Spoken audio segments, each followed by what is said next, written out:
Hi, I am John the Mouse, and in this video we're going to talk about passing others with a semi-truck.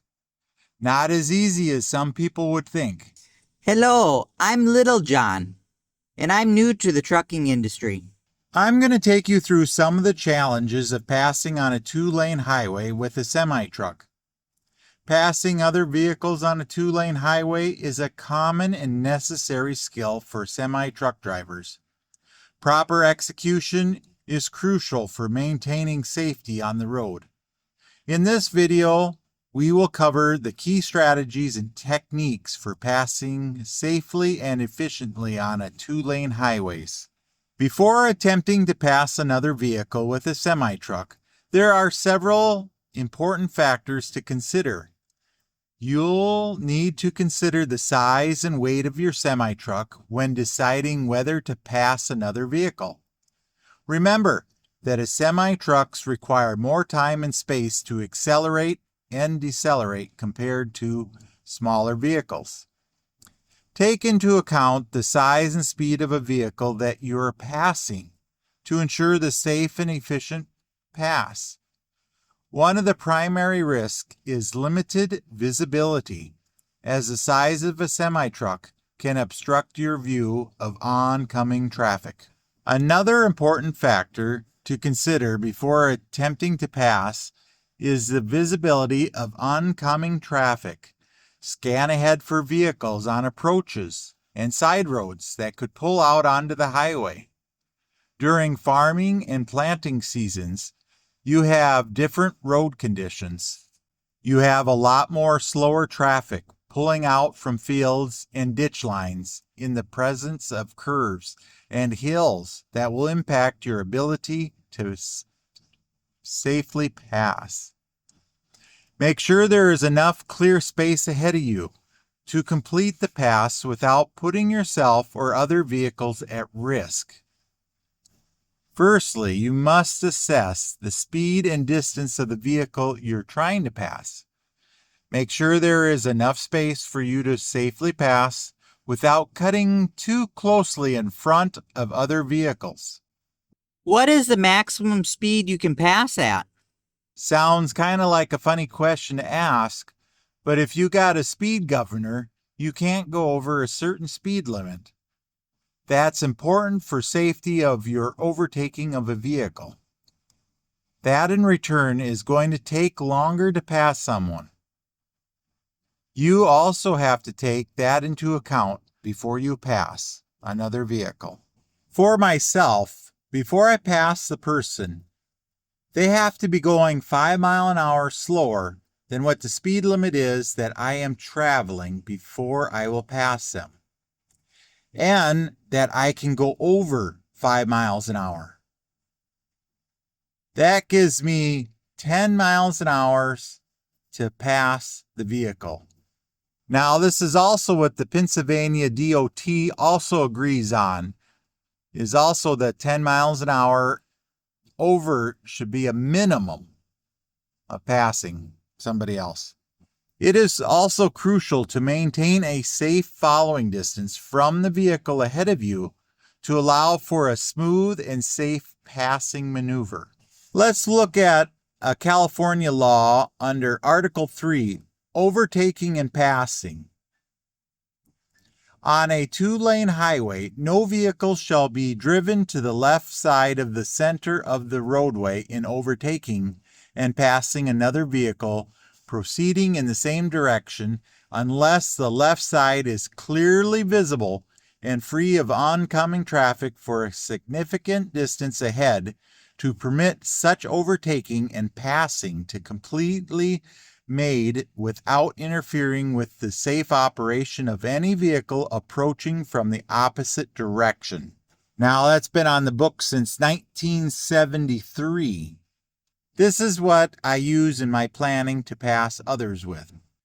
To answer your earlier question, for overtaking another vehicle on a two-lane highway in the USA, there is no universal law stating a maximum speed just for passing. Instead, you're generally bound by the posted speed limit for that road the state has posted like Kansas. But I would argue that staying longer in oncoming lane is more dangerous than going over the speed limit for a short time, so you have a few more seconds to safely pass when risking a head-on collision. Other states agree with that, like Washington State.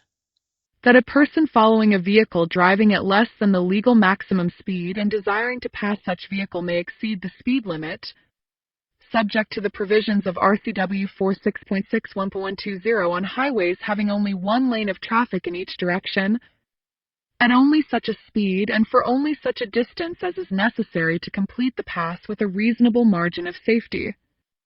The state of Minnesota, you can go 10 miles an hour to overtake a vehicle that you're passing. Sub D 2A. Increase speed limit when passing.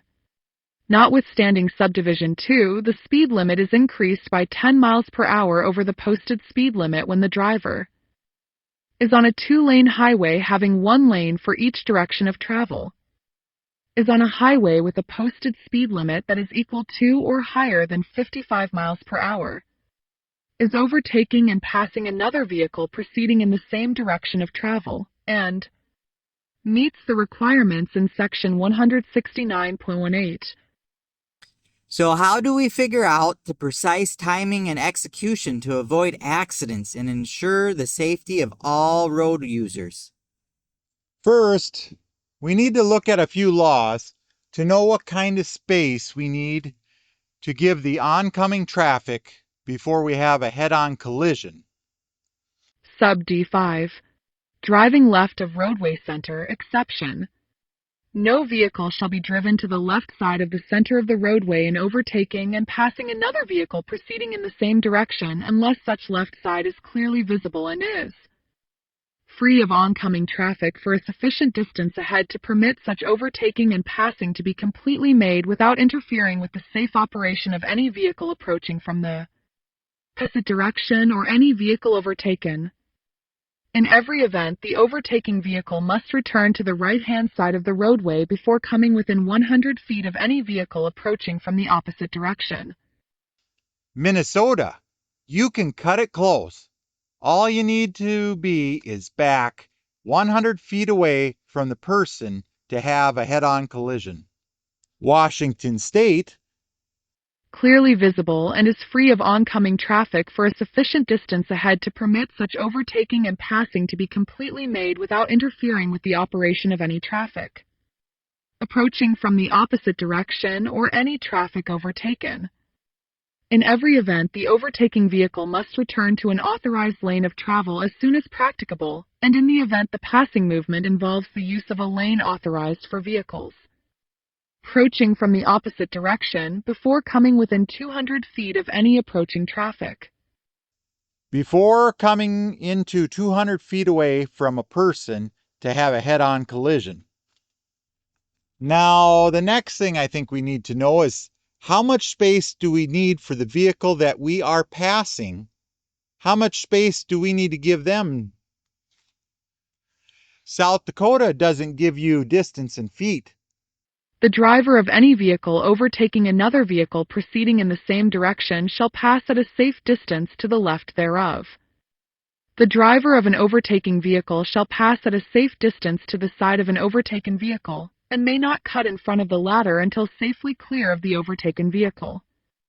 A violation of this section is a Class 2 misdemeanor. Just not to cut off the other vehicle you're passing. So how do we figure out the precise timing and execution to avoid accidents and ensure the safety of all road users? I want to bring you some of the most reliable information and numbers I could find. So I searched for some studies that I could give us some more insight. If you like to read more about the study, I will leave the link in this description below and in the books I reference in my course so you have access to it. Passenger car traveling at 52 miles an hour, which is 3 miles an hour faster than the one ahead, is traveling at 49 miles an hour. The spacing between the vehicles is 348 feet. The space on the opposite lane, which may be thought of as clearance for passing, is 7,410 feet long. The explanation may be clear if it's tied in with Figure 2. A would then have a speed of 52 miles per hour. 49 miles per hour is 72 feet per second. E, 55 miles per hour, 81 feet per second. D, 38 miles an hour, 56 per second. And C, 60 miles an hour, 88 feet per second. I like how they use this chart. So we're going to make our own interactive chart so you can see what I'm talking about.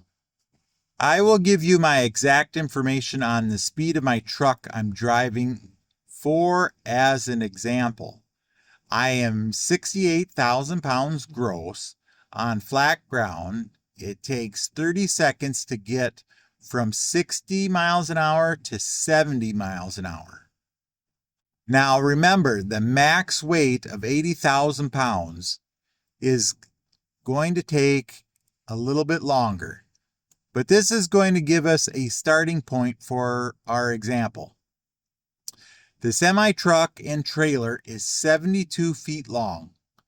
The car in this example is going to be 15 feet long, going 60 miles an hour. This highway is relatively flat with a speed limit of 65 miles an hour. You've probably heard of the 3-second rule for following cars.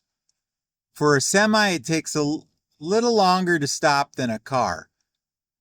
So you're going to need 4 to 5 seconds depending on if you're empty or loaded. Now, being fully loaded, you actually stop a little bit faster. For this example, we'll use 4 seconds following distance. We are going to place our semi-truck 4 seconds behind the car, and at 60 miles an hour is 88 feet per second. Times the 4 seconds, that equals 352 feet behind the car. And to be safe, we need to leave that in front of the car too when we pass. So 352 feet plus the 15 feet plus the 352 feet again equals 719 feet we need to make a pass.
In our example, it took the semi 6,528 feet, or that's 1.2364 miles to pass the car. Now that we know how long it took for the semi to pass, we can figure out how much space of open highway we need to pass the car. This really depends on how fast the oncoming traffic is traveling towards you. Now, for this example, another car is traveling at the speed limit at 65 miles an hour or 95 feet per second. During the 66 seconds, the car coming towards you would have traveled 6,270 feet in that time frame, or 1.1875 miles. So what happens at that time? Either we have a head-on collision or people are avoiding each other. So we're going to add additional 4 seconds for each person before the head-on collision point. The car that is coming towards you will add another 380 feet, bringing that total up to 6,650 feet or 1.259 miles. The truck will add another 412 feet, bringing the total up to 6,940 feet or 1.314 miles. We add both the numbers together, we get 13,590 feet or 2.57 miles. We need to look ahead for a semi to safely pass. A lot of things can happen in 2.5 miles. 2.5 miles? I didn't know it took that long to pass a vehicle. That's why it's important to know your surroundings before attempting to overtake another vehicle. But I do know things pop up in front of you. That's why you need to have a backup plan. If you encounter a situation where passing another vehicle with oncoming traffic is not feasible, slow down back behind the vehicle you're attempting to overtake. Make sure you use your signals to get back into your lane again behind the person you're passing and wait for a safer opportunity. You can do this. I have done it a few times because someone pulled out onto the highway from a side road that I did not see earlier, now limiting my space of passing the other person. I'm going to give you a trick that I have used over several years that will also help you in passing other vehicles. I have also talked to other older drivers that also end up using this strategy too. You actually drop back a few seconds farther behind the vehicle you're going to pass. Then when you see your chance, before your opening for passing opens up, you will start speeding up to pass. What are you doing is building up speed before you actually can pass the other vehicle. The idea is to be up at a higher speed as you enter the passing lane, giving you a shorter time to be in the passing lane. This will also shorten the risk of colliding with another vehicle traveling in the opposite direction. The next example here, I'll show you my strategy in play that I use in passing slower vehicles on a 2-lane highway. Starting 2 seconds back further, that gives you a total of 6 seconds. That's 580 feet behind the car. Now it's going to take 29 seconds to cover that distance of 176 feet to reach the safe following distance behind the car that we will have to pass or slow down at that point. Now, ideally, we have to time it right so that when you get to the safe following distance, we can pass at that moment and start overtaking the car at 70 miles an hour.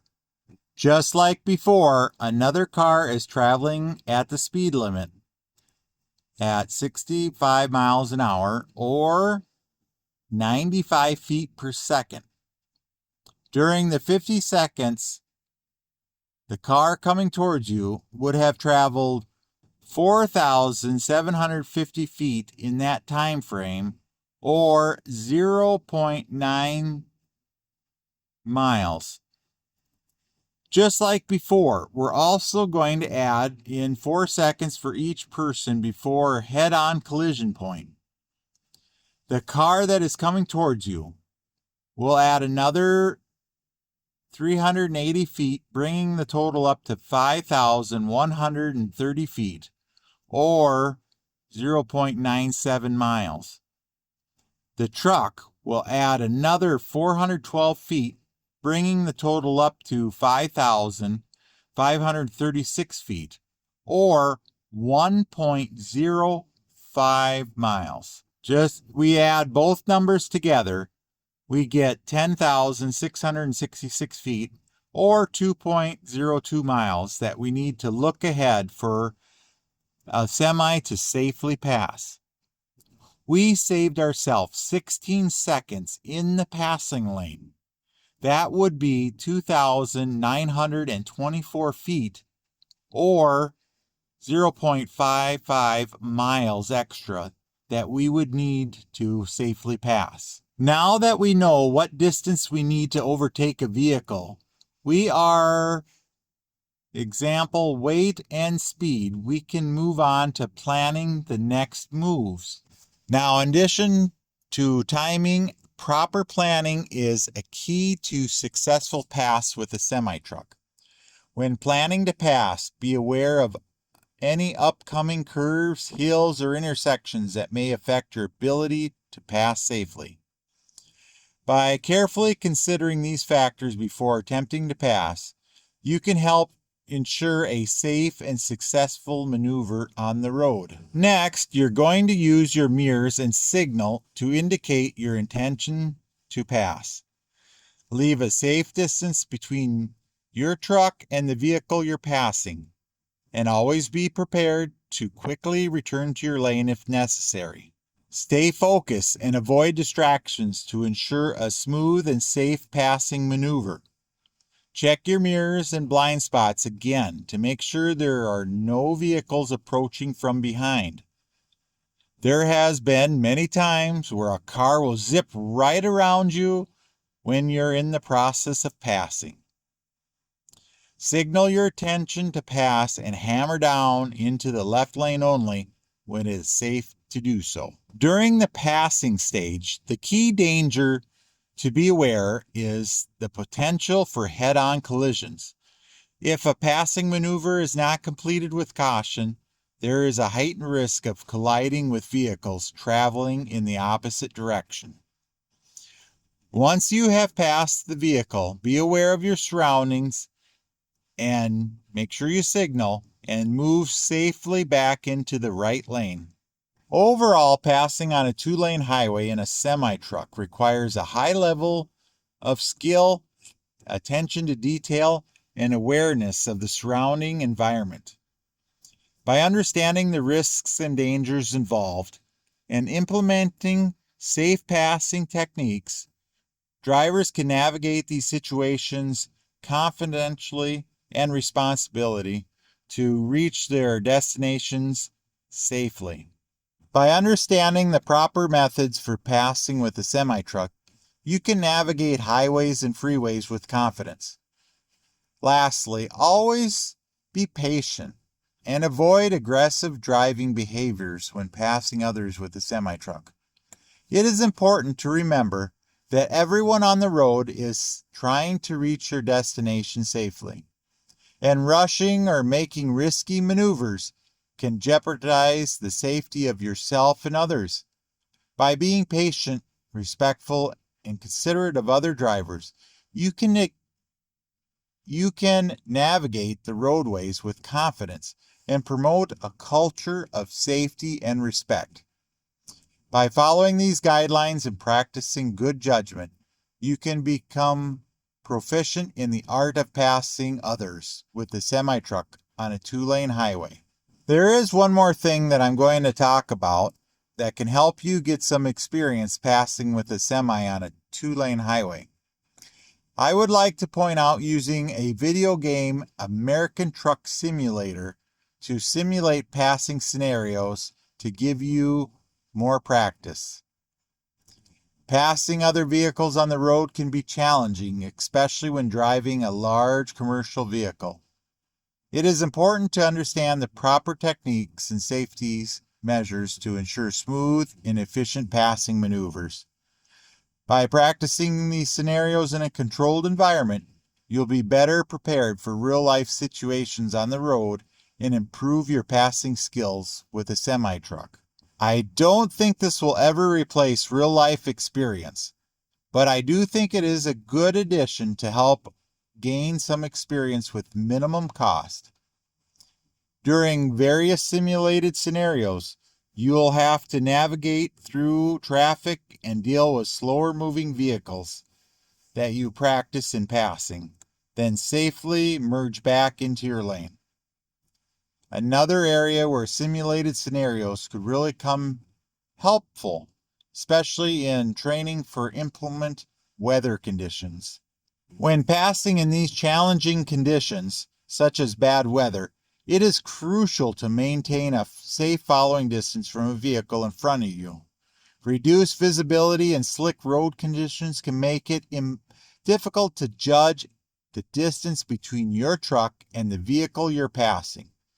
It is important to take your time when passing in these conditions and avoid sudden movements that could cause you to lose control of your semi-truck. We will talk about winter driving in another section.